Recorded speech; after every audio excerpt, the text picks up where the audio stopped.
Hi! Hello! Welcome to our channel. నేను మీ సిరి. ఈరోజు మనం చెప్పుకోబోయే కథ ఇష్టమనస కూడా పార్ట్ 231. కథలోకి వెళ్ళే ముందు వీడియోని లైక్ చేసి హైప్ చేయడం మర్చిపోకండి. ఇక కథలోకొచ్చేయండి. 2 చేతుల మధ్య ముఖం దాచుకుని తల కిందకి దించుకుని ఆలోచిస్తూ కూర్చున్నాడు అతను. అదే సమయంలో వేద అక్కడికొచ్చింది. తలుపు కొట్టడంతో గగన్ తల ఎత్తి చూశాడు ఆమె వంక. అతను రమ్మన్నట్టు చూడగా వేద లోపలికొచ్చింది. హేయ్! నువ్వెక్కడో బయట ఉన్నావని చెప్పావు. మీ ఆవిడకేమైంది? అని అంటూ తల తిప్పి చూసిన వేద మాటలు అక్కడే ఆగిపోయాయి. మరింత భారంగా శ్వాస తీసుకుంటూ ఉన్నట్టు ఏమాత్రం స్పృహలో లేకుండా పడుకుని ఉన్న ధరణిని చూసింది వేద. ధరణి చెంపల మీద కన్నీటి చెరలు లేకపోయినా ఆమె బట్టల మీద స్పష్టంగా కనిపిస్తున్నాయి వేదకి. వాడిపోయిన మందారంలా ఉంది ధరణి ముఖం ఆ క్షణం. What happened Gagan? ఆమె ముఖంలో నవ్వు మాయమైపోయి ధరణి దగ్గరకొచ్చింది ఆదుర్దాగా. గగన్ పక్కన కూర్చుంది వేద. అతని ముఖంలో కూడా అసహనం, దిగులు కనిపిస్తుంటే అతని చేతి మీద స్నేహపూర్వకంగా చెయ్యేసింది వేదవతి. ధరణి సిచ్యువేషన్ మొత్తం వేదతో చెప్పాడు గగన్. ఒక్కొక్కటి వింటున్న వేద కళ్ళల్లో నీళ్లు కారిపోతున్నాయి. ఆమె ఏడుపు శబ్దం బయటికే వస్తుంది. తన చెల్లి గురించి వింటుంటే అమృత పరిస్థితి తలుచుకుంటే జాలి వేసింది. మరోవైపు తన చెల్లి ప్రాణాల కోసం పోరాడుతూ ఎలా నరకం అనుభవించిందో ఆ నరకం నుంచి బయటపడింది తలుచుకుంటూనే ఆమెకి ఏడుపు ఆగడం లేదు. కళ్ళు తుడుచుకుంటూ ధరణి వైపు చూసింది. ఇప్పుడేం చేద్దాం అనుకుంటున్నావు గగన్? అమృత మాట్లాడినా సరే వినదు. ఎవరికైనా తన మూలంగా ఏదైనా సమస్య వచ్చిందంటే తను బేర్ చేయలేదు. అప్రయత్నంగా అతడు నిట్టూర్చాడు.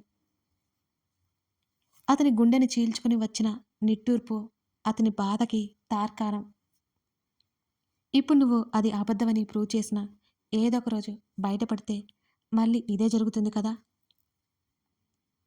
లేదు, తనకసలు విషయం చెప్పాలి. ఫస్ట్ తను వినట్లేదు. తను మాట్లాడనివ్వట్లేదు నన్ను. తను చెప్పాలనుకునేది చెప్పి తన వల్ల ఏదో జరిగిపోయిందని ఏడుస్తుంది. ఎలా ఏడుస్తుంది అంటే తన మెదడు ఎక్కడ చిట్లిపోతుందో అని నాకు భయమేస్తోంది అని అంటూ అప్రయత్నంగా 2 చేతులతో ముఖాన్ని తడుముకున్నాడు. ఒక్క నిమిషం గగన్ అని అంటూ వేద ఎవరికో కాల్ చేసింది. ఆమె అక్కడి నుంచి బాల్కనీలోకి వెళ్ళి ఫోను మాట్లాడుతోంది. ఆమె డాక్టర్ అని అతనికి గుర్తుంది.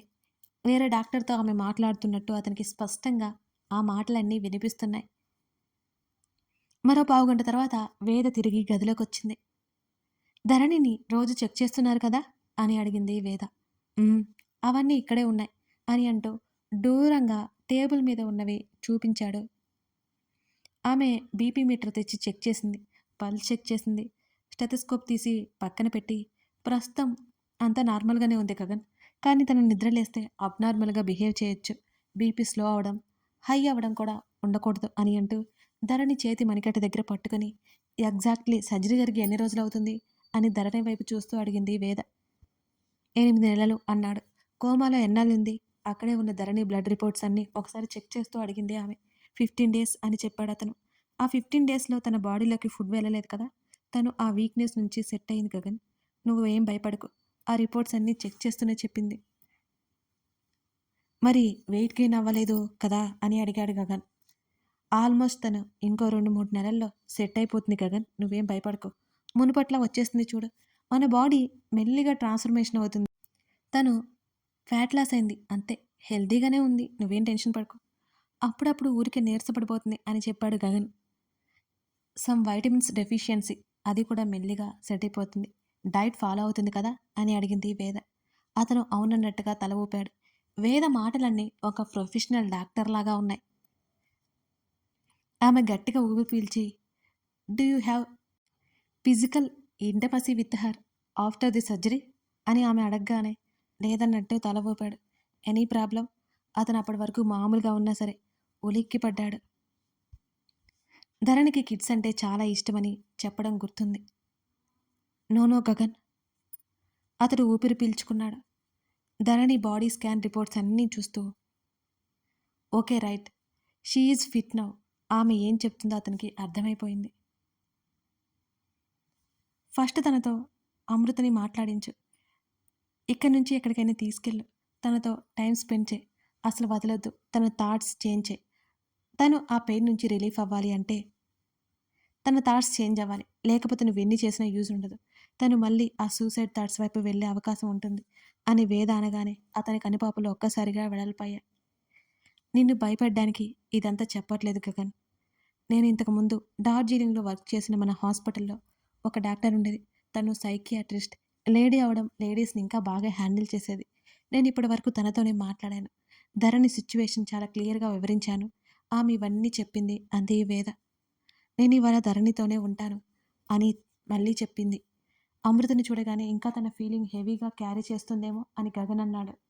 యెస్, నువ్వు చెప్పింది కరెక్ట్, కానీ అమృతతో మాట్లాడితేనే ధరణి కాస్త ఫ్రీ అవుతుంది అని వేద అన్నది. ఇంకొక విషయం, మన హ్యూమన్ బ్రెయిన్ ఎలాంటిది అంటే మనకేదైనా నష్టం కలిగించిన వాళ్ళకి పైకి వదిలేస్తున్నా లోపల ఎక్కడో ఉంటుంది మనల్ని కష్టపెట్టిన వాళ్ళు కష్టపడాలి అని. ఉదయ్ ఎలా చచ్చాడో ధరణికి తెలియాలి. తన ఫ్రెండ్కి పెయిన్ ఇచ్చినవాడు టార్చర్ అనుభవించి పోయాడని ధరణి బ్రెయిన్ నమ్మాలి. తనతో ఏం డిస్కస్ చేయాలో, ఎలా డిస్కస్ చేయాలో నీకు తెలుసు కదా. బట్ ఇదంతా అమృత మాట్లాడాలి. అమృత ఇప్పుడు సంతోషంగా ఉంది అని ధరణి నమ్మితే ధరణి ప్రశాంతంగా ఉండగలదు అన్నది వేద. ఇప్పుడంటే తనకి స్ట్రెస్ అవ్వదు కదా అని అడిగాడు. ధరణి బ్రెయిన్కి ఎక్కడ ఎఫెక్ట్ అవుతుందో అని అతని భయం. చెప్పాను కదా, కాస్త ఫీలింగ్ హెవీగా ఉన్నా అమృత హ్యాపీగా ఉంది అంటే ధరణి కూడా ఫ్రీ అవుతుందని అంటూ అప్రయత్నంగా చెల్లెలి నుదురు మీద నుంచి తల వరకు నిమురుతూ ఉండిపోయింది వేద. అమృతతో మాట్లాడడానికన్నట్టు గగన్ బయటికి వెళ్ళాడు. వేద, గగన్, అమృత కాసేపు మాట్లాడారు. ధరణి పక్కనే కూర్చొని మరింత నీరసంగా పడుకొని ఉన్న ధరణినే చూస్తుంది వేద. తన చెల్లెలు పడ్డ నరకం వేద కనుల ముందు కదులుతుంటే ఆమె కంట్లో మరోసారి సన్నటి నీటి పొర చేరింది. ధరణి పక్కనే కూర్చొని మరింత నీరసంగా పడుకుని ఉన్న ధరణినే చూస్తోంది వేద. తన చెల్లెలు పడ్డ నరకం వేద కనుల ముందు కదిలితే ఆమె కంట్లో మరోసారి సన్నటి నీటి పొర చేరింది. ధరణి 2 గంటల నిద్ర 4 గంటలు అయిపోయింది. గగన్ నిద్ర లేపేస్తాను అన్నా వేద పడుకోనివ్వమని చెప్పింది. అతను ఇక లేపలేదు. సాయంత్రమైనా ధరణి నిద్ర లేవలేదు. వేద మాట మాటికి ఆమెను చెక్ చేస్తూనే ఉంది.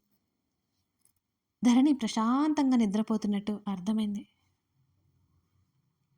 ఆ రోజు సాయంత్రం హర్ష అక్కడికి వచ్చాడు. అప్పుడు ప్రాక్టీస్ నుంచి ఇంటికి వచ్చి వేద ఎక్కడికి వెళ్ళిందో తెలుసుకొని ఇటు వచ్చాడు హర్ష. అమృత కూడా అక్కడే ఉండిపోయింది ధరణి కోసం. హర్ష, వేద, గగన్ ముగ్గురు లివింగ్ ఏరియాలో కూర్చున్నారు. గగన్, ఇక నిద్రలేస్తుందేమో, నువ్వు లోపలికి వెళ్ళు, నేను వెంటనే అమృతని తీసుకొస్తాను అని వేద చెప్పింది. అతను టైం చూశాడు. ఈ నైట్ నిద్రపోదు గగన్, నేను ఒక టాబ్లెట్ ఇస్తాను, అది వాడితే అర్ధరాత్రి అయినా తను పడుకుంటుంది అని అన్నది వేద. అతను తల ఊపి లోపలికి వెళ్ళాడు. వేద పెదవులు అదురుతున్నాయి. ఆమె ముఖం కందిపోయింది. ఆమె చేతిని పట్టుకుని వేద, కంట్రోల్ అని అన్నాడు హర్ష. నా వల్ల కావట్లేదు హర్ష, తనంత నరకం అనుభవించినా ఊహించుకుంటుంటేనే నాకు ఎలాగో ఉందో తెలుసా అని అంటూ అతని భుజం దగ్గర ముఖం దాచుకుంది. అతను ఏం మాట్లాడకుండా ఆమె చుట్టూ చెయ్యేశాడు.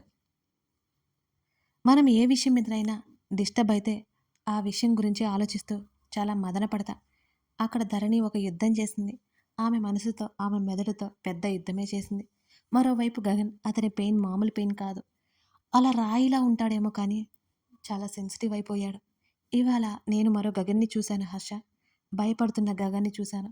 ఆమె మాట్లాడుతూ ఉంటేనే మరింత దగ్గరికి తీసుకొని, ఏం కాదు వేద, నువ్వు గగన్ ఉన్నారు కదా, ధరణి సెట్ అయిపోతుంది. నెమ్మదిగా ఆమె తల వెనుక చేయేసి నిమురుతూ అన్నాడు. అసలు ధరణి ఎందుకంత సెన్సిటివ్ అని అడిగింది వేద. కొందరంతే, తన వల్ల ఎవరైనా బాధపడితే పక్కన వారికి ఏ చిన్న ఇబ్బంది కలగకూడదు అనుకుంటూ ఉంటారు. వేద మాట్లాడకుండా అలాగే కళ్ళు మూసుకుని ఉండిపోయింది. మరో అరగంట తర్వాత ధరణి కదిలింది. ఆమె తల పట్టుకుని నెమ్మదిగా కళ్ళు తెరిచింది. ఆమె కోసం ఆతృతగా చూస్తున్నాడు గగన్. ఆమె కళ్ళకు అతను మసకగా కనిపిస్తున్నాడు. ఆమె పెదవులు విచ్చుకోబోతుండగా హఠాత్తుగా ఏదో మతికి వచ్చినట్టు ఆమె పెదవులు ముడుచుకుపోయాయి. అప్పటి వరకు చిన్నగా ఉన్న ఆమె కళ్ళు వెడల్పోయాయి. ఆమె ఉలిక్కిపడి లేచింది. ఒక్కసారిగా విపరీతమైన తలనొప్పి కలిగింది. ఆమె కీచుగా అరిచింది. గగన్ ఆలస్యం చేయకుండా ఆమె చేత జ్యూస్ తాగించాడు. ఆ నిద్రమత్తులోనే ధరణి ఏదో చెప్పడానికి ప్రయత్నిస్తుంటే అతను సీరియస్ అయ్యాడు. ఆమె జ్యూస్ తాగేసింది. మరో ఆలోచన చేయకుండా టాబ్లెట్ వేశాడు. ధరణి కళ్ళల్లో నీళ్లు ఊరుతున్నాయి. ఆమెని ఆలోచించనివ్వట్లేదు అతను. బావా! ఆమె ఏదో చెప్పడానికి నోరు విప్పింది. ధరణి, నీ మాటలు నేను మొత్తం వింటాను. సరేనా? నువ్వేం చెప్పాలనుకుంటున్నావో నాకు క్షుణ్ణంగా చెప్పు. అంతకంటే ముందు నా మాటలు విను ప్లీజ్. ఆమె ముఖాన్ని చేతుల్లోకి తీసుకొని అతను మాట్లాడుతుంటే ఆమె కళ్ళలో నుంచి నీళ్లు జారిపోతున్నాయి. ఆమె చెంపలు సున్నితంగా 2 చేతుల బొటనవేలితో తుడిచాడు అతను. ధరణి, ఆమెను పిలుస్తూ ఆమె ముఖాన్ని మరింత అపురూపంగా పట్టుకున్నాడు. ధరణి, ఏదైతే జరిగిందో అందుకు నువ్వు కారణం కాదు. అర్థమవుతుందా? అలాగే నిన్నేదో చేద్దామని ఉదయ్ అమృతని రప్పించుకోలేదు. అమృత పొరపాటున మత్తులో ఉన్న వాడి దగ్గరికి చిక్కింది. అర్థమవుతుందా చెప్పేది? ఇదంతా జరిగి చాలా రోజులైపోయింది. అమృత అదంతా మర్చిపోయింది. కమల్ని పెళ్లి చేసుకుని అతనితో చాలా సంతోషంగా ఉంది. త్వరలోనే వాళ్ళకి బేబీ కూడా రాబోతుంది. అమృత సంతోషాన్ని చూడు. అమృత చేదు గతాన్ని కాదు. అమృత చాలా చాలా సంతోషంగా ఉంది. తన భర్తతో చాలా సంతోషంగా ఉంది.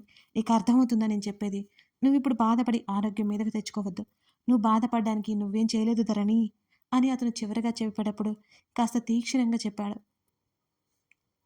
ధరణి కళ్ళ వెంట నీళ్ళు ఆగకుండా ఊగుతూనే ఉన్నాయి. ఆమె తన మాటలు నమ్మట్లేదు. ఆ విషయం గగన్‌కి అర్థమైపోయింది. ఆమె మైండ్‌ని కామ్ చేయడానికి అతను ప్రయత్నం చేస్తున్నాడు. ధరణి అతని మీద వాలిపోయి ఏడవసాగింది తప్పితే ఏం సమాధానం చెప్పలేదు.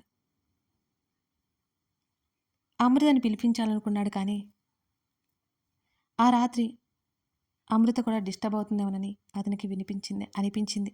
అమృత ప్రెగ్నెంట్ అనే విషయం అతనికి గుర్తుకొచ్చింది. ధరణి ప్లీజ్. అతని స్వరంలో ఆమెకు ఒకలాంటి వేదన తెలుస్తోంది. ఆమె అతని మెడ చుట్టూ చేతులు పెనవేసింది. నేను ఏడవను. ఆమె అలాగే మరింత గట్టిగా అతన్ని హత్తుకుని అతని మెడ దగ్గర ముఖం దాచుకుని చెప్పింది. ఆమె పెదవులు బిగించి ఉన్నాయి. ఆమె కాస్త స్పృహలోకి వచ్చినట్టు అనిపించడంతో అతను ఊపిరి పీల్చుకున్నాడు. అతని గొంతులో ఆమె అతని వేదనను కనిపెట్టి మౌనం వహించింది. తను బాధపడితే అతను బాధపడతానని సత్యం ఆమెకి అర్థమైపోయింది. ఎంతసేపటికి గగన్ నుంచి పిలుపు రాకపోవడంతో వేద అతని గది దగ్గరికి వచ్చింది.